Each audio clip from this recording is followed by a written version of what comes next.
Y hoy tenemos una sorpresa grandísima para todos ustedes, los que verdaderamente les interesa la profundidad de la palabra de Dios, con el tema Los gigantes en los días de Noé.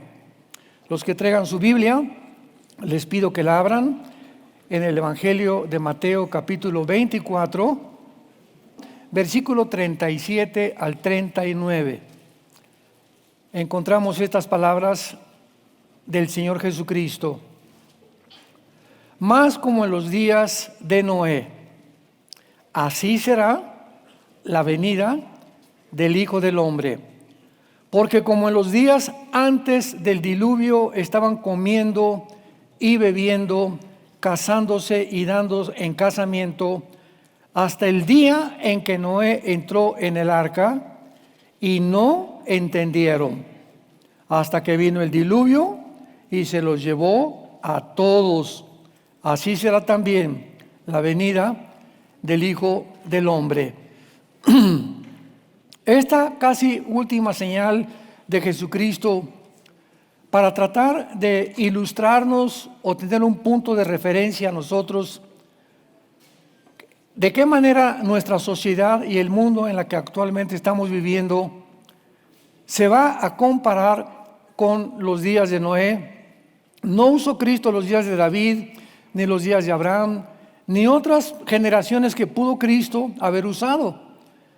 Cristo se concentra principalmente en que desde Adán a Noé pasaron 1500 años. Vamos a comenzar a entender y meternos en el trasfondo geográfico e histórico de lo que vamos a desarrollar. De Adán a Noé transcurrieron casi 1500 años, con una maldad extrema. O sea, lo vamos a ver de una forma muy, muy profunda. ¿Cómo es posible que Dios haya decidido borrar del mapa a la raza humana?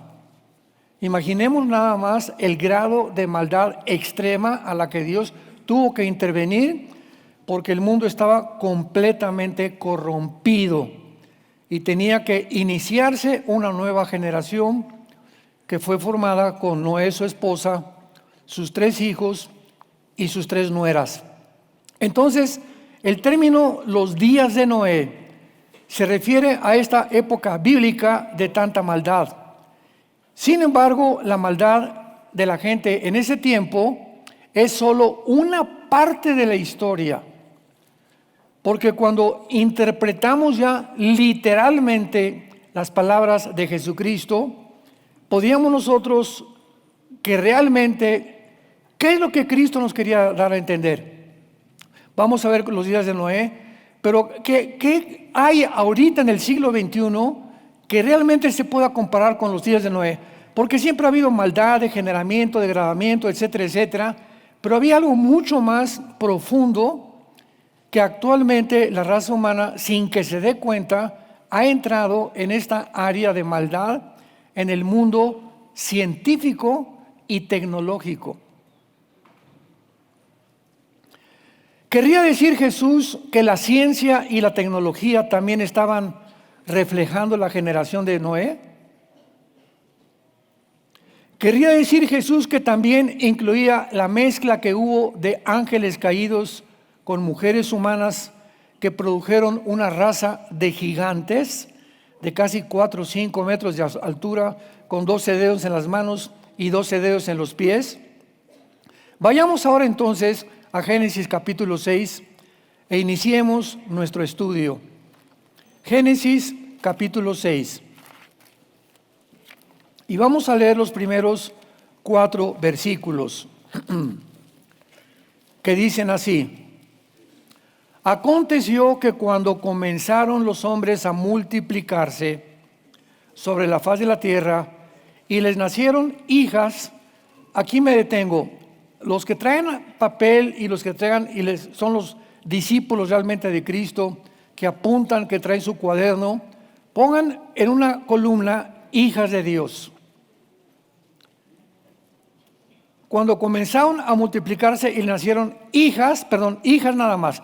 que viendo los hijos de Dios, hagan otra columna que diga hijos de Dios. Entonces tenemos una columna que dice hijas y otra columna que dice hijos de Dios. Que viendo los hijos de Dios, que las hijas de los hombres, vean otra columna, hijas de los hombres. Eran hermosas, tomaron para sí mujeres, escogiendo entre todas. Y dijo Jehová, no contenderá mi espíritu con el hombre para siempre, porque ciertamente él es carne, mas serán sus días 120 años. Había gigantes en la tierra en aquellos días.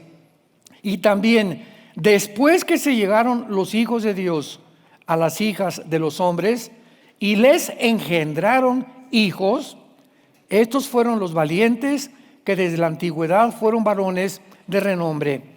Vemos nosotros claramente aquí una grande diferencia entre los hijos de los hombres y los hijos de Dios. Muy bien, hay una distinción tremenda que nos revela las diferencias morales y espirituales que fueron el resultado de una raza de gigantes llamados los Nepilim. Esa palabra, si tienes tu Biblia, donde dice gigantes, ponle Nepilim, con PH, Nepilim. Se pronuncia Nefilim y significa caídos. En el hebreo viene la raíz hebrea napal, que significa caer. Entonces Nepilim significa los caídos. Se tradujo los gigantes, lo vamos a ver por qué. Entonces, este es el resultado de una raza de gigantes. Y veamos ahora algunos pasajes de la Biblia que nos mencionan a estos gigantes. Busquemos primero en Deuteronomio capítulo 2, versículo 10 y 11, estas palabras. Dice así: los emitas, esta era una tribu de gigantes. Vamos a ver cuántas tribus en la tierra de Canaán eran de gigantes. De qué manera se propagó esta raza de gigantes por todos lados e inclusive llegaron a México. Llegaron a Egipto. Llegaron a Machu Picchu en Perú. Llegaron a Inglaterra. Y cuando veamos después todas estas construcciones de pirámides, que cómo es posible que hace 4,000, 5,000 años las pirámides de Machu Picchu tengan una relación con las pirámides de Giza de Egipto, con la sabiduría que tenían los mayas en México, que hicieron el calendario de 365 días sin telescopio, sin computadora, sin ningún artefacto de la tecnología moderna. Las piedras de Stonehenge en Inglaterra. ¿Cómo es posible que se hayan puesto de acuerdo en aquel tiempo razas o civilizaciones? No había ni siquiera internet, no había teléfono, no había nada. Pero sin embargo, todas las construcciones coinciden en tener piedras de más de 10 toneladas cortadas con una sierra moderna de esmeril de punta de diamante no corta igual las piedras que como las cortaron hace 4,000 años, donde actualmente Discovery Channel, National Geographic y todas estas organizaciones de arqueólogos y paleontólogos que han ido a buscar el resultado de quién hizo esto. Bueno, yo vi toda la serie de Discovery Channel que se llamó, ¿verdad?, Los extraterrestres, y fue a la conclusión que llegó el arqueólogo más grande del mundo, que se llama Graham Hancock. Si lo quieres apuntar, te recomiendo, métete al YouTube, Graham con H intermedia, Hancock, H-A-N-K-O-K, Hancock, así como suena. Es un viejito ya como de 90 años y está considerado el más grande arqueólogo del siglo XX. Y este arqueólogo llegó a esta conclusión, escúchenme. Hay como 10 videos de él, examina las pirámides de Egipto, fue a México, bueno, he recorrido el mundo, subterráneos, ahí enfrente de la isla de Malta, enfrente de Grecia, recorrió el mundo entero buscando la razón de quién pudo haber creado, construido, sin tecnología, todo esto que existe, que es la huella de que el mundo estuvo bajo una civilización anterior a la nuestra. Y entonces ellos, los arqueólogos y los paleontólogos, llegan a la conclusión, él finalmente dice, es que esto es obra de extraterrestres. O sea, de alguna manera vinieron entidades espirituales al mundo y le impartieron este conocimiento a los seres humanos de cómo hacer esto, porque era imposible, ¿verdad?, que las pirámides de Giza con piedras de 12, 15 toneladas las pudieran juntar. Ni siquiera en el Cairo, en Egipto, había esas piedras. O sea, ¿de dónde las trajeron? ¿En carretilla de las que hacen aquí en Tlalnepantla o en dónde? Bueno, todo esto es tan interesante, pero sin embargo, hermanos en Cristo, damas y caballeros, ¿qué es lo que ha pasado y por qué se nos ha ocultado esta información? ¿Por qué todas las fosas que han encontrado de huesos de gigantes las han ocultado? ¿Por qué nos han querido inventar? Y esto comenzó desde el siglo XX, cuando comenzaron a promover la famosa teoría del hombre de Pekín, el hombre de Cromañón, el hombre de Neandertal. Y esos hombres que decían, es que ya se descubrió el eslabón perdido.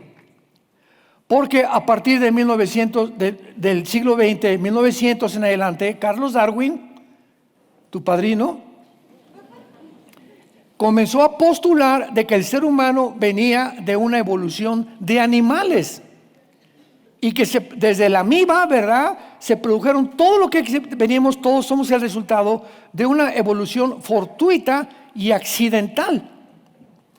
Entonces entró a las universidades, en todas las universidades del mundo, Columbia, Harvard, Princeton, Yale, Oxford, la que me quieras mencionar, aquí en México y en todos lados, todos comenzaron a enseñar en la secundaria, en la preparatoria y en la universidad ya, comenzaron a enseñar la teoría de la evolución. Comenzaron a sacar revistas que se atrevieron así de este tamaño a poder decir que la evolución era científica. De ese tamaño era la mentira.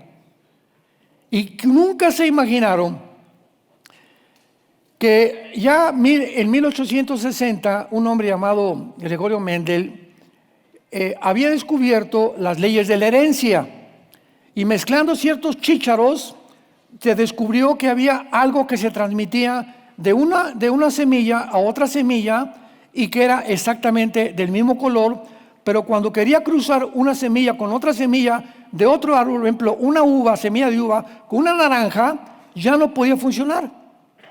Había algo que estaba impidiendo la mezcla de dos semillas.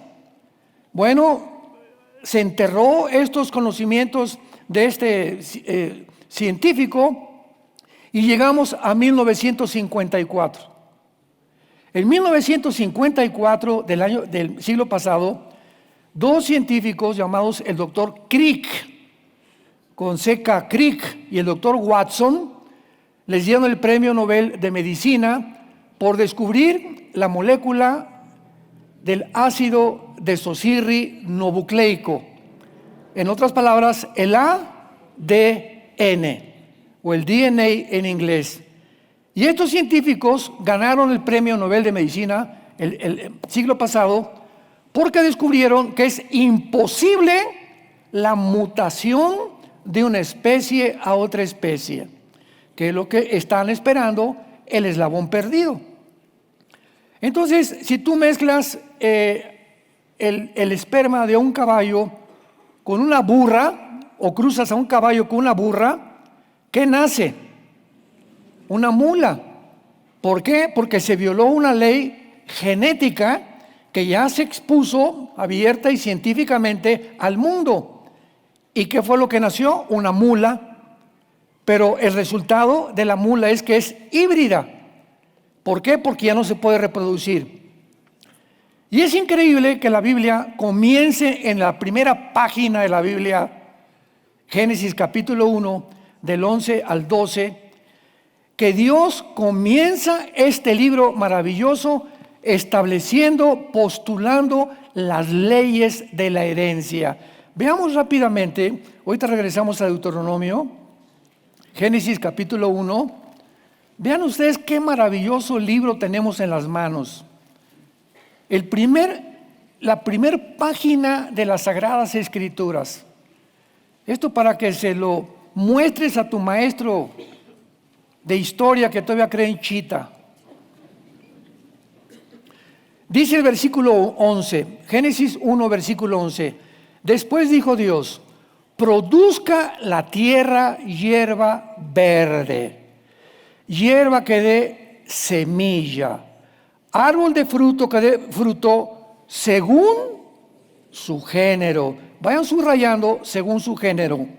Que su semilla esté en él sobre la tierra. Y fue así. Produjo pues la tierra hierba verde, hierba que da semilla, según su naturaleza. Árbol que da fruto, cuya semilla está en él, según su género. Y vio Dios que era bueno, y fue la tarde y la mañana, el día tercero. Dios puso aquí hace aproximadamente 3,500, 4,000 años que se escribió el libro del Génesis por Moisés, estas leyes inexorables que hasta el siglo pasado las descubrimos. Una uva tiene semilla y tiene la uva un código genético, la semilla de la uva, con las facultades de la uva para crecer, el color que va a tener la uva, las características y minerales que la uva debe tener y todo aquello que la uva te puede servir para tu cuerpo. La semilla de la naranja tiene características, ¿verdad?, de vitamina C, etcétera, etcétera, la del chabacano, y todas, absolutamente todas las frutas tienen una semilla, ¿correcto? Y ninguna semilla se puede mezclar con la otra. No puedes mezclar una semilla de la naranja con una semilla de la uva porque va a resultar algo híbrido. Entonces vemos que esto es lo mismo en los animales. El esperma de león nunca va a producir caballos. Los equinos, o sea, los caballos, van a ser percherones, cuarto de milla, caballo árabe, por lo que tú quieras, pero son equinos. Los perros van a producir perros. Nunca un perro se va a cruzar con una gata. Porque aún los pelos de la gata y los pelos del perro o los pelos del caballo tienen el código genético ADN que impide la mezcla de dos espermas. Y esto derrumbó completamente la teoría de la evolución. Y le agregamos que la segunda ley de la termodinámica, que se llama la ley de la entropía, esto es en la física, son las leyes más importantes de la física. Si nos están escuchando ahorita genetistas, biólogos, estamos hablando ciencia, no ciencia ficción como la pandemia, Estamos hablando ciencia. Las leyes más grandes de la física son la primera y la segunda ley de la termodinámica. Y la segunda ley que establece que todo tiene un proceso de descomposición, todo se está oxidando, todo se está echando a perder, todo tenemos que pintarlo, nuestro cuerpo está muriendo todos los días celularmente. El mismo sol pierde millones de toneladas de masa cada minuto, cada segundo. Hay estrellas que volteamos al cielo y vemos la luz, pero ya no existen esas estrellas, ya desaparecieron. Lo que nos alcanza a llegar es la luz nada más. Todo en el universo está bajo una ley que físicamente se llama la ley de la entropía. Y la Biblia, hace 2000 años, le llamó la ley de la corrupción. Romanos capítulo 8. Todo está bajo una ley que todo tiende a corromperse. Tu carro tienes que cambiarle el aceite, tienes que pintarlo, tu casa también. Todo absolutamente está en el universo envejeciéndose o echándose a perder. Esto impide la evolución. O sea, la evolución habla que vamos de menos a más, ¿verdad? Es evolucionar. Y la misma ciencia y la Biblia nos habla que es al revés, vamos de más a menos. Porque ese conocimiento que tenían hace 4.500 años los hombres, no pudo haber sido el hombre de Pekín, ¿verdad? Ni el de Cromañón, ni el de Neandertal, porque se descubrió en el Museo Británico de Historia en Londres de que todos estos disque huesos que encontraron, que era el hueso de un animal junto con el hueso de uno, con el húmero de un hueso humano, produjeron el hombre de Pekín, eran fraudes intelectuales. Fueron fraudes intelectuales todos, que los inventaron para poder respaldar la teoría de la evolución. Entonces, el mundo se llenó de mentiras como estamos actualmente llenos de mentiras. ¿Por qué han ocultado los huesos de los gigantes? ¿Por qué han ocultado todo lo que estamos viendo nosotros? Por una simple y sencilla razón. Si el mundo descubre que hace 4.500 años el hombre más inteligente no era el cavernario Galindo, ni tampoco venimos de las grutas de Cacahuamilpa tampoco, no salimos de ahí tampoco, y que tuvieron la capacidad de inventar como los mayas un calendario de 365 días que sobrepasa la capacidad del mundo científico del siglo XXI de poder desarrollar algo sin telescopio, sin calculadora, etcétera, etcétera, es porque estos hombres hace 4.500 años eran mucho más inteligentes que nosotros, tenían mejor tecnología que nosotros. Ahí están las pirámides de ejemplo. Tenían una capacidad del universo, porque todas las pirámides están orientadas hacia los puntos cardinales. Todas las pirámides del mundo están orientadas exactamente a los puntos cardinales del mundo, al norte, sur, este y oriente. ¿Cómo pudieron ellos lograr esto sin tener la capacidad que tenemos nosotros? Entonces, no eran tan brutos como creíamos. Entonces, ¿de dónde sacaron al hombre de Pekín, al hombre de Cromañón? Y que vamos evolucionando. Si tú vas al Museo Británico de Ciencia Natural en Londres, mi esposo y yo estuvimos hace como 8 o 10 años ahí, todo el primer piso del museo en Londres, todo el primer piso está dedicado a la evolución. Y cuando entras, ves un cráneo chiquito, luego uno grandote, luego otro así como huevo para atrás, y otro, y te dice el museo, todo esto es la evolución. El hombre estaba así, parece el de chango, y era uno de chita, pero clarísimo que era de chita. ¿Qué de hombre ni qué de hombre? Pero todas puras mentiras. Y el guía que nos llamó, yo le dije, ¿cómo pueden ustedes propagar tantas mentiras cuando contradicen la misma ciencia? Y se volteó a mí y me dijo, mire, si no le guste, le devolvemos su dinero y ságase del museo.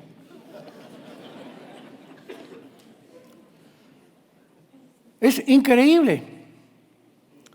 Y hasta ahorita, en el siglo XXI, ya con la tecnología que tenemos y todo, se están descubriendo cosas, y Dios, el Espíritu, nos está iluminando más y más en la Biblia para que podamos estar apercibidos y podamos estar preparados para la generación que viene detrás de nosotros. Que tal vez nosotros seamos la última generación, y para que ya no seamos engañados.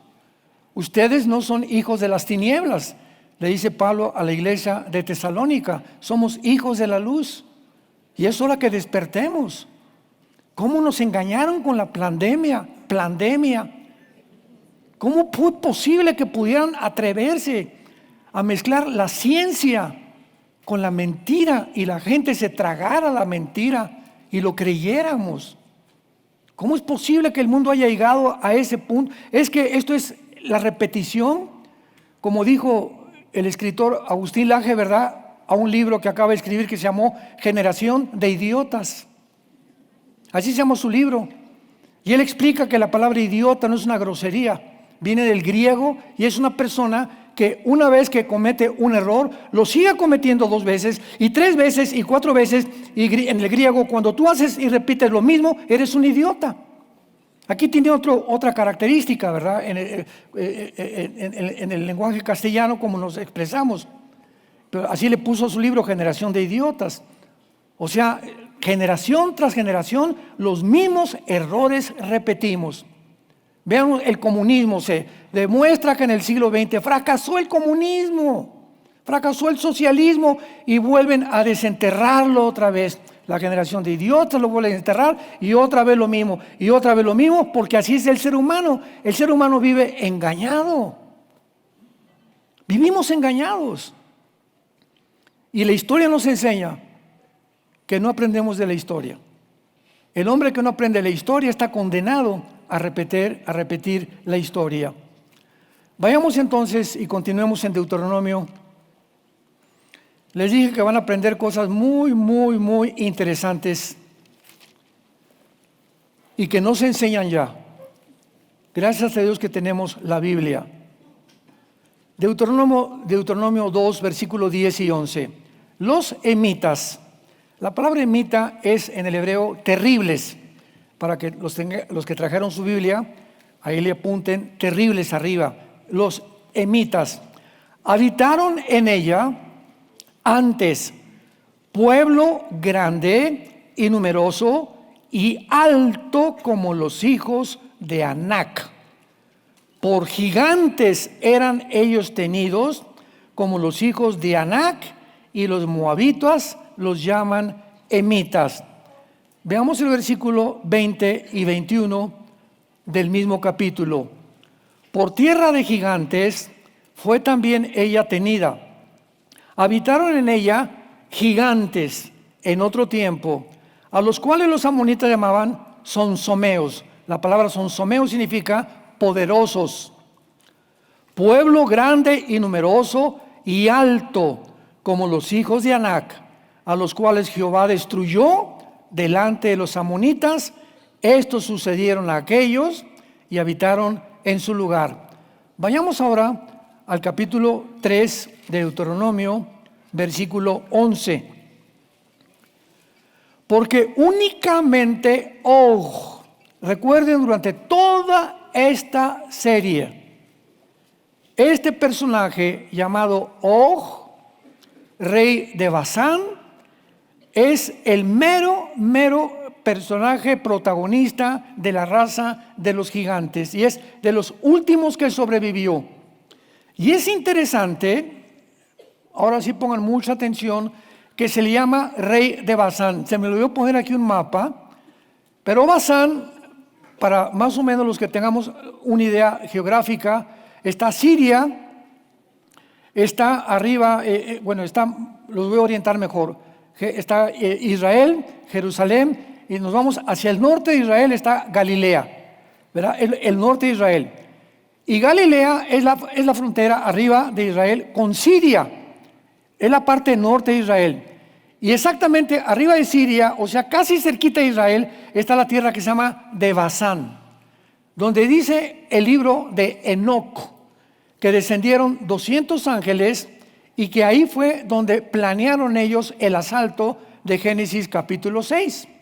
Ahora bien, el libro de Enoc no está en la Biblia, pero sí encontramos a Enoc, y Judas menciona a Enoc antes del Apocalipsis. Y si tú lees el libro de Enoc, no se incluyó en la Biblia porque fue descubierto 300, 400 años después de que se hizo el canon, pero el 90% del libro de Enoc coincide con toda la angeliología. O sea, todo lo que la Biblia dice de los ángeles coincide con el libro de Enoc, pero con mucha más información. Bueno, esto es lo que se llama Basán. Entonces Basán está cerca del monte Hermón, y el monte Hermón es el monte claramente donde estos ángeles descendieron. Y ahí fue precisamente cerca del monte Hermón cuando Jesucristo le dijo a Pedro: ¿quién dicen los hombres que yo soy? Unos dicen que eres profeta, otros dicen que eres Elías, otros dicen. Y le dijo Jesús a Pedro: ¿y tú quién dices que yo soy? Y Pedro contestó: tú eres el Hijo de Dios, el Hijo del Dios viviente. Y Jesús le contesta: bienaventurado seas, Pedro, porque las palabras que están saliendo de tu boca no salieron de ti. El Espíritu Santo te ha iluminado y les ha mostrado a ustedes quién soy yo verdaderamente. Entonces, qué interesante que Jesús, en el monte donde los ángeles iban a iniciar un ataque contra el pueblo de Dios, Israel, Jesucristo ahí los desafía y les dice: díganle a los ángeles, en otras palabras, quién soy yo. Tú eres el Cristo, el Hijo del Dios viviente. Ahí desafió Cristo a los potestades y a las tinieblas. Ven, cuando profundizamos en la Biblia encontramos cosas muy, pero muy interesantes. Vayamos ahora al libro de los Números, capítulo 13. Números, capítulo 13. Y veamos lo que la Biblia dice en el versículo 33. En este capítulo de Números 13 encontramos a los espías que Moisés mandó a Canaán. ¿Se acuerdan? Aquí el pueblo de Israel todavía no entraba a la tierra de Canaán. Entonces mandaron espías para ver qué tipo de personajes eran sus enemigos, qué información podían tener para poder abordar la conquista de la tierra de Canaán. Entonces, la mayor parte de los espías que mandó Moisés, ¿qué sorpresa se llevaron cuando se asoman a Canaán y estaba llena de gigantes? Y les da un susto tan grande a los espías de Moisés que sigamos leyéndolo. Versículo 31. Mas los varones que subieron con él dijeron: no podremos subir contra aquel pueblo, es más fuerte que nosotros.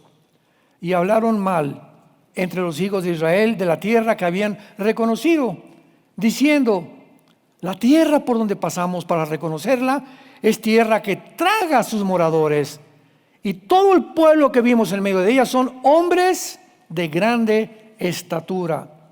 También vimos allí a los Nefilim, a los gigantes, hijos de Anac, raza de los gigantes, y éramos nosotros, a nuestro parecer, como langostas, y así les parecíamos a ellos. Vemos nosotros que entonces el pueblo de Dios, ¿a dónde iba dirigido? A una tierra que se llamaba la tierra de Canaán, o la tierra prometida. ¿Quiénes eran estos Nefilim? ¿O qué propósito, uno de los tantos propósitos que tuvo Satanás de mezclar la genética humana con entidades espirituales y producir esta raza de gigantes? Impedir que el pueblo de Israel entrara a Canaán. Los más grandes enemigos de Israel para entrar a Canaán eran los gigantes. Los vieron: no vamos a poder pelear contra ellos. Vamos a ver más tarde la historia famosa de David y Goliat, que peleó con uno de estos Nefilim y lo venció. Entonces vayamos ahora a Primera de Crónicas, capítulo 20. Los estoy llevando, hermanos, a los principales pasajes de la Biblia que mencionan a los gigantes, para que tengamos primero una visión general de que estos gigantes eran algo real. Primera de Crónicas 20, versículo 4 al 8. Después de esto aconteció que se levantó guerra en Geser contra los filisteos, y Sibacai Husatita mató a Sipaí, de los descendientes de los gigantes, y fueron humillados. Volvió a levantarse guerra contra los filisteos, y el Hananán, hijo de Jair, mató a Lamí, hermano de Goliat, el que vamos a ver más tarde que mató a David, que David lo mató, era hermano de Goliat, Geteo. Geteo viene de Gaza, de la tierra de los gigantes, o lo que es actualmente Gaza, la tierra de Hamás. ¿Habrá alguna conexión? Nos estamos acercando muy rápidamente a misterios no hay coincidencias en la Biblia. ¿Saben cuál es uno de los secretos de la Biblia? Encontrar las conexiones. O sea, tú encuentras la guerra de Gog y Magog. No podemos interpretar la guerra de Gog y Magog, si es o no la tercera guerra mundial, si no tenemos a Zacarías, a Joel y Apocalipsis? Entonces, las conexiones, tenemos que buscar pasajes que hablen de lo mismo para poner las piezas del rompecabezas y tener ya el plano más claro y poder ya hablar de una doctrina mucho más clara también. Por eso la Biblia no se puede sacar un versículo y hacer una doctrina sacándolo de su contexto, porque hacer un pretexto de un texto, ¿verdad?, es completamente salirte de la verdad de la palabra de Dios. Pero cuando comenzamos a conectar y aprendemos a conectar y a buscar, por eso es tan importante la concordancia. Todos los estudiantes de la Biblia tienen que tener una concordancia y un diccionario bíblico. Y cuando tienes, por ejemplo, la palabra Basán, a ver dónde está Basán, pues te metes a la geografía, está arriba de Galilea, está arriba de Siria, y el diccionario, ¿qué significa la palabra Basán? Y vas a encontrar una información tan preciosa y tan clara que te va a edificar y vas a aprender realmente la palabra de Dios. Por eso Jesucristo dijo, escudriñad las Escrituras, ¿se acuerdan? Capítulo 6 de Juan. Y la palabra escudriñar significa hacer pozos. O sea, yo no vengo a la tierra y le hago así a la tierra y ya. No, si quiero sacar el agua y el petróleo, voy a hacerle y hacerle y hacerle, porque el agua y el petróleo está bien hondo. Entonces no vengas a la Biblia y le hagas. No, ya tuve mi visión. Jesús mío, mi amparo y mi fortaleza. Cuídame y dale este pan a los que no lo tienen. En nombre de Jesús, amén. Ese es el devocional de los cristianos. Y lees el devocional, ya le digo, Jesucito mío, mil su compañía, no me desampares ni de noche ni de día. Amén. O sea, nunca vas a llegar a un lado así. Tienes que escudriñar, o sea, hay que buscarle y rascarle. Tenemos que tener la mente de un estudiante y no te imaginas cómo te va a bendecir Dios. Sigamos leyendo. Dice aquí entonces en 2 de Crónicas, perdón, 1 de Crónicas, este pasaje tan precioso. Dice el versículo 6, y volvió a haber guerra en Gat, donde había un hombre de grande estatura, el cual tenía 6 dedos en pies y manos, 24 por todos, y era descendiente de los gigantes. Este hombre injurió a Israel, pero lo mató Jonatán, hijo de Simea, hermano de David. Estos eran descendientes de los gigantes en Gat, los cuales cayeron por mano de David y de sus siervos. Vamos a ver al final de este estudio que el que acaba con los gigantes fue el rey David. Y vamos a ver que esta raza de gigantes vivió en este planeta más de 1000 años. Este planeta estuvo habitado por más de 1000 años por gigantes que tenían un conocimiento adquirido por los ángeles, como lo vamos a comprobar poco a poco, escudriñando también la arqueología. Muy bien. Ahora regresamos a nuestro capítulo de Génesis, capítulo 6, y dice la Biblia que menciona o describe un término, los hijos de Dios. Viendo los hijos de Dios que las hijas de los hombres eran hermosas. Muy bien. Estos hijos de Dios, ¿cómo sabemos que no eran humanos?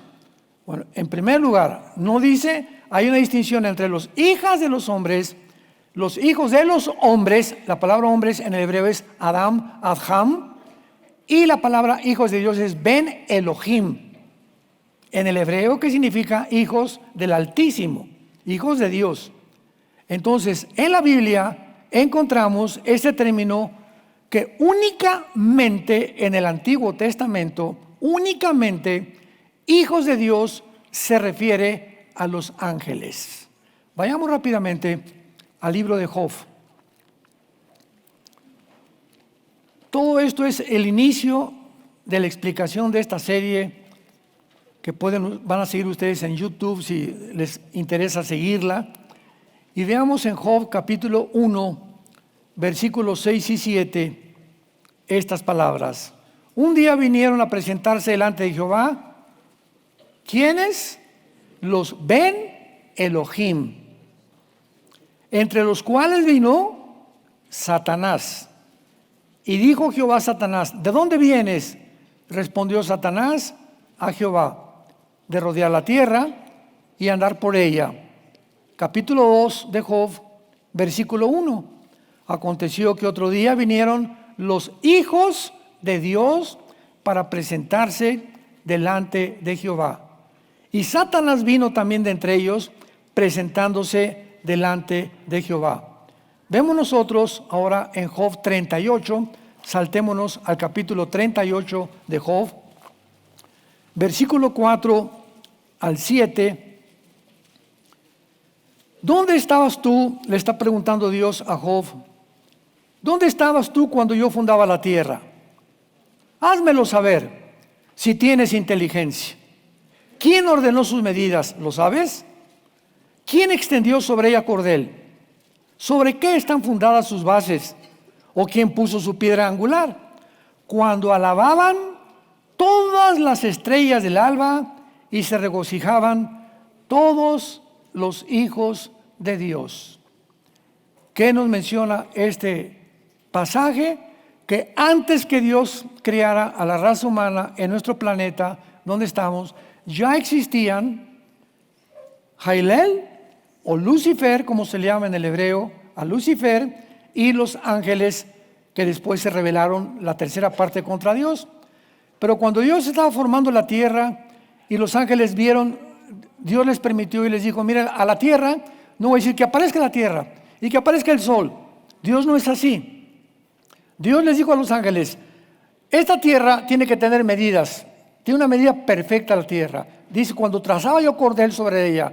¿Por qué incluye estas palabras el Espíritu Santo cuando Dios trazaba metro midiendo la tierra? Y la tierra va a tener un movimiento de 24 horas sobre su eje, permanente, nadie la va a empujar, va a ser algo milagroso. Y la voy a lanzar 365 días alrededor del Sol para que haya 4 estaciones de acuerdo a su cercanía o lejanía del astro solar más grande de nuestro sistema solar. Entonces, todo esto lo vieron los ángeles. Imagínense el conocimiento que tienen de nosotros. Y cuando Dios crea a Adán y Eva, ¿quién estaba ahí de chismoso? El mismo Lucifer, ¿verdad? Satanás. Y ya Satanás tenía un conocimiento impresionante ¿de qué? De la genética, de cómo iba Dios a formar al ser humano, de cómo había un ADN dentro del ser humano. Y lo primero que quiso Satanás fue tratar de impedir, como lo vamos a ver, que naciera el Mesías, alterando la genética humana. Y todo comienza a cobrar sentido y podemos entender claramente la palabra de Dios por qué pasa lo que pasa. Ahora vayamos a Génesis capítulo 3. Estamos ida y vuelta, ¿verdad? Génesis capítulo 3, versículo 15.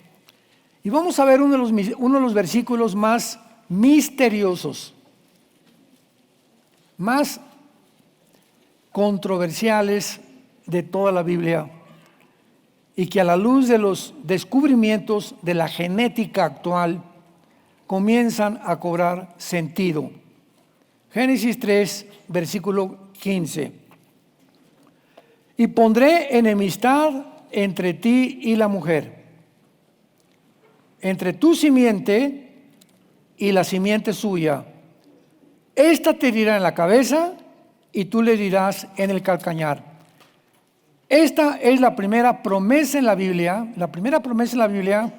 de la venida del Mesías.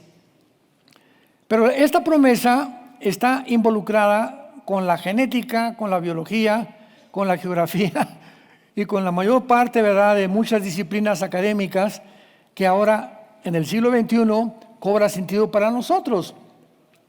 Para poder entenderlo esto, necesitamos un poquitín del significado de las palabras originales hebreas, porque esas son las que nos dan muchísima más luz acerca de lo que está queriendo decir la Biblia. En primer lugar, dice Dios que iba a poner enemistad. Es la palabra Eva, E con B grande, no con B chica, con B grande a Eva en el hebreo, así Eva, que significa un pleito o envidia continua continua durante toda la historia. Va a haber una guerra continua entre toda la historia. Veamos en primer lugar, ¿entre quién y quién? ¿Quiénes van a ser los contrincantes? Ojo, va a haber una guerra continua entre Satanás y las mujeres. Va a haber una guerra continua entre Satanás y la mujer.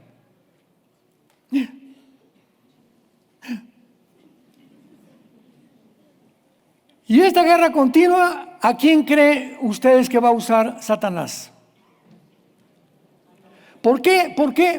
O sea, comienza todo a cobrar sentido. ¿Por qué ha sido la mujer el objeto a través de la mayor parte de la historia de tómala, déjala? Los griegos decían, las mujeres solamente sirven para la cama y para la cocina. Y así un desprecio a las mujeres, el machismo que hay en México, en la mayor parte del mundo, que ya el hombre se empodera, etcétera, etcétera.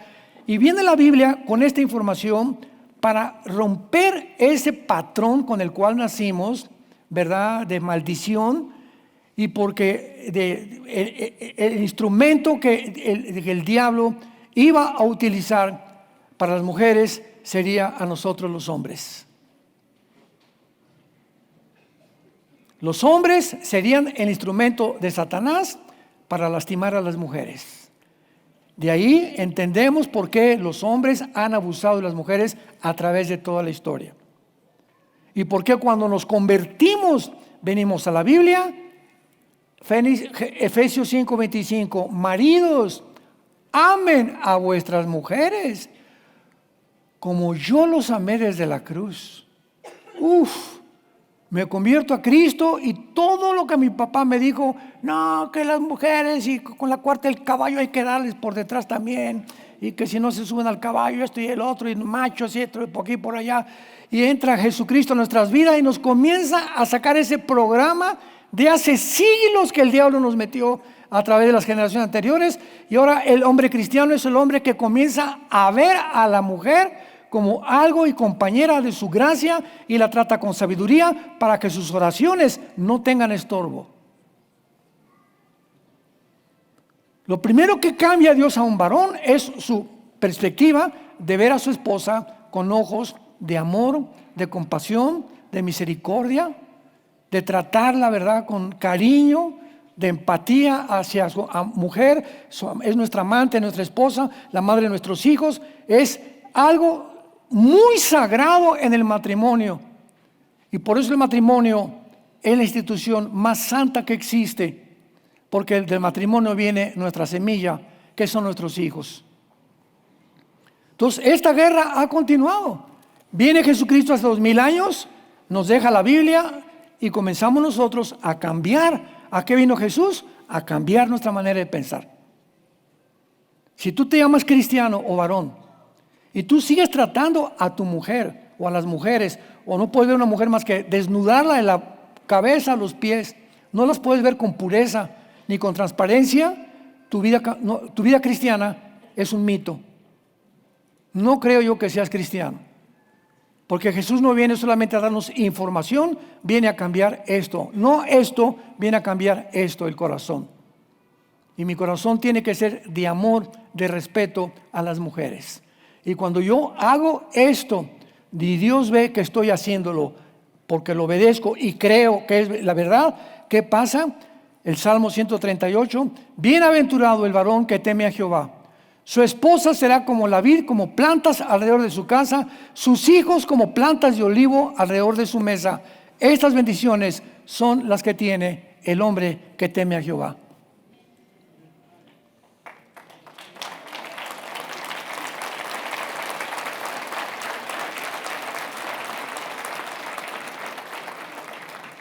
Escúcheme, varones. Primera de Pedro 3:18. Memorízalo y pon un cuadro ahí, pégalo arriba de tu cama. Primera de Pedro 3:18. Varones, amar a vuestras mujeres con sabiduría, tratando a la mujer como vaso más frágil, para que tus oraciones no tengan estorbo. Mientras Dios vea que tú no tratas a tu esposa, o una relación equivocada que el varón tenga con su esposa, dice Dios, no me vengas a pedir nada. Ay, Jesucito mío, sana mi pancita, sana mis ojos, dame un mejor trabajo, hoy prospérame en trabajo. Nada. Que nada. Vaya con su esposa y pídale perdón. Y humíllate con ella y te voy a bendecir. Pero esto va más profundo todavía. Esta enemistad vendría porque, y lógico, ¿de quién nació el Mesías? Pues de una mujer. De una mujer. Entonces, esta guerra, ¿verdad? Continúa. Viene el Mesías, nace el Mesías y nos da el conocimiento del Nuevo Testamento, donde los apóstoles ya nos describen lo que es el matrimonio. Y por cierto, tengo buenas noticias. El seminario de matrimonios del año que entra, que hacíamos en la Riviera Maya, lo vamos a hacer del 8 al 11 de octubre en Juruquilla, Querétaro, para que puedan ir. Ya le cambiamos. Un hotel hermosísimo y baratísimo que encontramos. Así que va a ser de mucha bendición, del 8 al 11 de octubre del año que entra, si Dios quiere. Este versículo 15, la otra palabra que es clave es la palabra simiente. La palabra simiente en el hebreo es la palabra sera, apúntalo con Z de cebra, sera, C-E-R-A en el hebreo, sera, que significa esperma. Se ha traducido linaje también y se ha traducido descendencia. Entonces ahora sabemos claramente, ¿verdad? Ya con la genética moderna, cuando mi papá se juntó con mi mamá, mi papá, todos los varones tenemos los cromosomas XY, que las mujeres no tienen. Ya genéticamente, desde el punto de vista, somos completamente diferentes.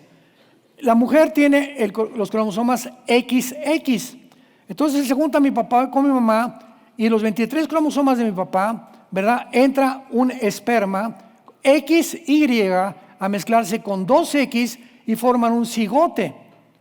Fertilizan el óvulo de la mujer y viene de ahí en el cigote, en el momento en el que se juntan el esperma de mi papá y el óvulo de mi mamá. En ese mismo momento somos seres humanos bíblicamente.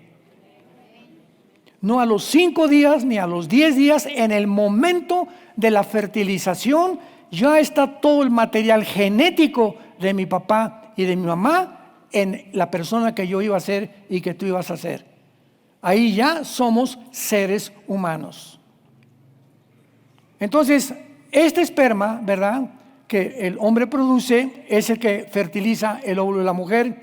Y cuando dice aquí en la Biblia que va a haber una enemistad entre tu simiente, entre tu esperma y la simiente suya, esta te tiraría en la cabeza y te irías en el calcañar. Aquí está diciendo a Dios de la simiente de la mujer a través de Eva, a través de toda la Biblia va a venir Abraham, Isaac, Jacob, Judá, la tribu de Judá, David, Salomón, y viene una línea genética física a través de, hasta que llega a María, la madre de Jesús, y María descendía físicamente y genéticamente del rey David, que en 2 de Samuel 17 se le confirma esta profecía a David. Pero además de la herencia genética, tenía que haber la herencia espiritual. ¿Cuál es el conflicto aquí y lo misterioso? ¿El diablo tiene esperma? ¿Leí bien?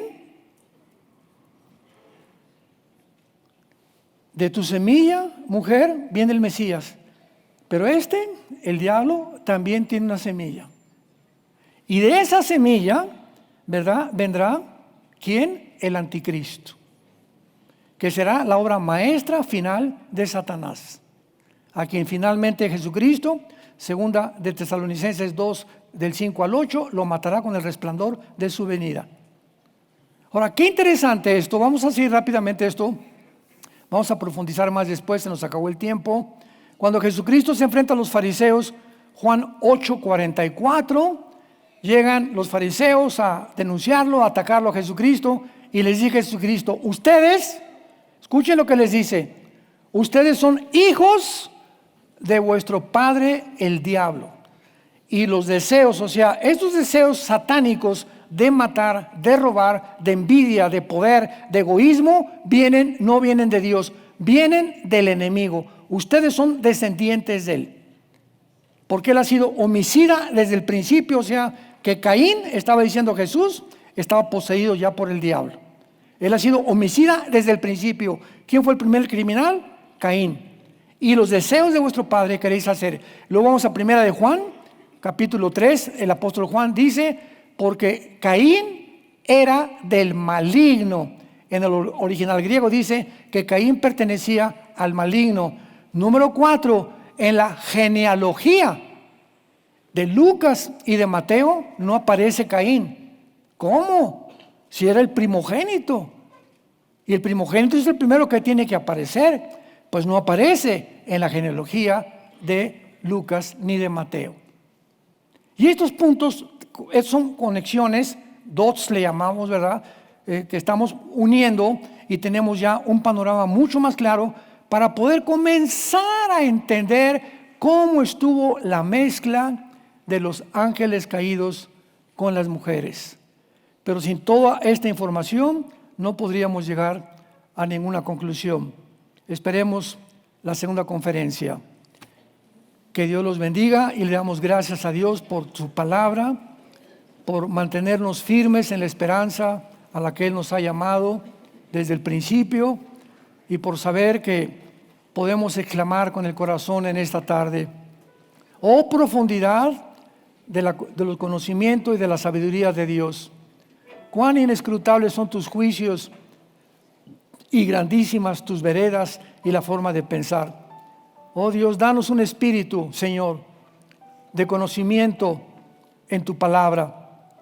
Danos un espíritu de revelación en tu conocimiento, Señor, con sabiduría e inteligencia espiritual, para que podamos exhortar, confortar, edificar a tu pueblo con la palabra de verdad.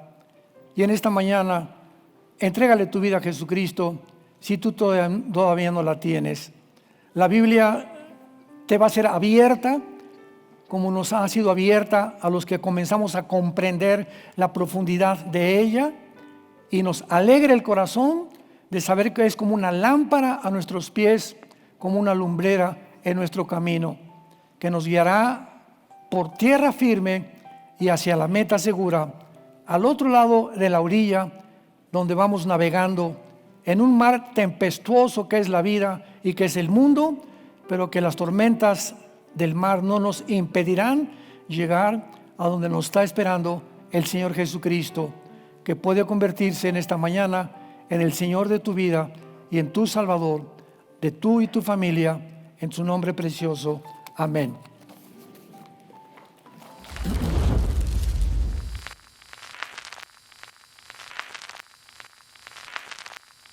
Hola, ¿qué tal? Me da mucho gusto saludarles. Y quisiera simplemente comunicarles que gracias a todos ustedes, a través de todas las naciones del mundo, que aman la palabra de Dios y que realmente están interesados en que nosotros como organización, Vida Nueva para el Mundo y Armando Alducin Ministries, continuemos predicando el Evangelio de la Gracia de Jesucristo y que podamos nosotros continuar haciéndolo gracias a sus donaciones. Este año cumplimos 46 años de ministerio. 46 años donde hemos predicado, hemos enseñado, hemos tenido seminarios y de diferentes formas de estudios bíblicos alrededor del mundo y hemos pensado y considerado de una forma fiel el Evangelio de la sana doctrina de Jesucristo. Nosotros, con todas estas donaciones, tenemos que sostener pastores, misioneros, obras, equipos de televisión y aún continuamos buscando la manera de poder elevar este ministerio. Hasta este momento quiero que ustedes estén enterados que no tenemos una sola propiedad como organización y así hemos trabajado durante 46 años porque le damos la importancia a la evangelización, a las misiones y también a los hombres de Dios para levantar más pastores. Le damos las gracias y que pueda Dios con su gracia tocar sus corazones y que puedan ustedes invertir en un terreno donde es fructífero, porque creemos que ha producido bastante buen fruto para la gloria de Dios. Gracias, muchas gracias por sus aportaciones y por las donaciones que sabemos ustedes continuarán haciendo para que podamos continuar siendo fieles en la predicación del Evangelio de la gracia de Dios. Que Dios les bendiga.